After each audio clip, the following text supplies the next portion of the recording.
madaxweynaha jamhuuriyadda federaalka Soomaaliya Maxamed Cabdilaahi Farmaajo oo ay weheliyaan taliyaasha ciidamada nabad sugidda iyo bileyska qaranka ayaa habeennimadii xalay ahayd waxa uu booqday cisbitaal Madiina ee magaalada Muqdisho oo lagu dabiibayo dadkii waxyeeladu ay ka soo gaartay qaraxii ka dhacay degmada Wadajir ee gobolka Banaadir. nasiib daro 6 markii emergency room ee la keenay oo garaab ahay qadar ka bacdi waa dhinteen. waxaa jiray 6 kaleetood oo markii la dhaawacooda la baaray ay ahaayeen dhaawac fudud inay naga tageen. intii ka soo hartay 40 kale oo soo hartay 34 kaasi 4 waan seexinay. caawa waana soo booqday waa ka filaynay inuu noo yimaado waliba xataa habeen madaxweyne noo yimaado caawa noogu horeyso. هذا هو ما في انتهى مدحوينه si wanaagsan oo dhaawacyadii u soo arkay bukaamadii iyo dadkoodina moraalkooda aad buu kor ugu kiciyay. waxaana noo ballan qaaday haddii jiraan dhaawacyo oo aan meeshaan lagu daaweyn karin in dibadda loo qaado oo daaweyntooda la madaxweynaha jamhuuriyadda federaalka Soomaaliya Maxamed Cabdilaahi Farmaajo ayaa waxa uu caafimaad u rajeeyay bukaanada iminka lagu dabiibayo cisbitaal Madiina ee magaalada Muqdisho. waxa uuna u ballan qaaday bukaanada xaaladahooda caafimaad wax looga qaban kari waayay gudaha dalka Soomaaliya. waxa uuna tilmaamay in dawladda uu garwadeenka ka yahay ay u raadinayso baxnaano caafimaad oo dhanka dibadda ah. sidoo kale madaxweynaha jamhuuriyadda federaalka Soomaaliya Maxamed Cabdilaahi Farmaajo ayaa luuqad adag kula hadlay dad uu ku tilmaamay inay ka soo horjeedaan xasilooni waarta oo ka hirgasha geyiga Soomaaliya.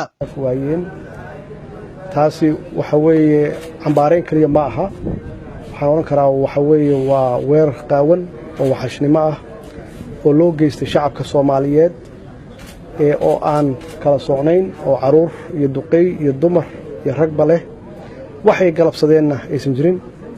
qoladaas horarka ah waxay cadow ku yihiin shacabka Soomaaliyeed waanad aragtaan. maaha waxay raadsanayaan dawlad iyo dad dawlad u shaqeeya ma aha, waxay raadsanayaan waa annagoo idil. waxaa loo baahan yahay hal meel inaan uga soo wada jeesano oo aan iska dhicinno ka dawlad ahaan.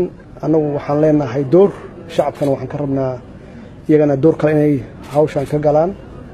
doorka shacabka wuxuu yahay maanta waxa dhintay waa caruurteenna waaye, waa gabdhaheennii, waa ciroolaheennii waxa maanta meeshaas ku dhintay.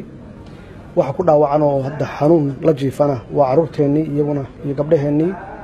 madaxweynihii qaranka anigoo waxaan ballan qaadayaa shacabka Soomaaliyeed qofkii ku dhaawacma inaan daawadooda bixinno, kuwa dhintayna aan faamiladoodii maxaan ku yiraahdaa aan wax gaarsiino, si joogto ah aan wax u gaarsiino. hantida burburtayna insha Allah haddii ay Ilaahay dhaqaalina soo geliyana aan caawino oo aan dib ula dhisno wixii burburay. qofka noo soo sheegay informationka ama na soo wacyigeliya oo noo sheega meeshii wax ka jiraan iyo baabuurtaas, waxaan u ballan qaadayaa haddaad maqlaysaan $100,000 baabuurkii naloo sheego inuu wado qarax. maxaa yeele waxaan rabnaa inaan badbaadino shacabkan Soomaaliyeed oo dhibaataysan. qof walba oo information noo keena baabuurtaas qaraxa wada intuusan qarxin, waxaan ballan qaadayaa inaan siino abaalgudkaasaan sheegay inaan siino. qofkaasna Ilaahay ajirna waa ka siin, maxaa yeele wuxuu badbaadinayaa dadkiisii oo la laynayo iyo badbaadinayaa. shacabkana waxaan ka rabnaa inay noo sheegaan wax alla wixii macluumaad information ah. haddii dadkaas horarka ah ee la degan yihiin iyo hadday yaqaanaan inay noo soo sheegaan. laamaha amniga ah waxaan ka codsanayaa inay feejignaadaan, hawshaanna u istaagaan si ummadooda iyo shacabkooda ay u badbaadiyaan. taliyaha ciidamada nabad sugidda iyo sirdoonka qaranka General Gafow ayaa dhankiisa goobta ka hadlay. bismillaahir rahmaanir rahiim. madaxweyne waa mahadsan tahay. dadaal dheeraad ah la soo sameeyay shacabkuna aad iyo aad noola shaqeeyaan. taleefona furan la yidhaahdo 991 saacad walbay soo wixi karaan way soo sheegi karaan qof allaalo qofkii kuwa dadka bastoolada habeenku dila ah soo qabto amba keenna 10 kun daruur leeyahay asagii bastoolada soo keeno hadduu soo sheegana shukru leeyahay xasan kaahiye Somali News Muqdisho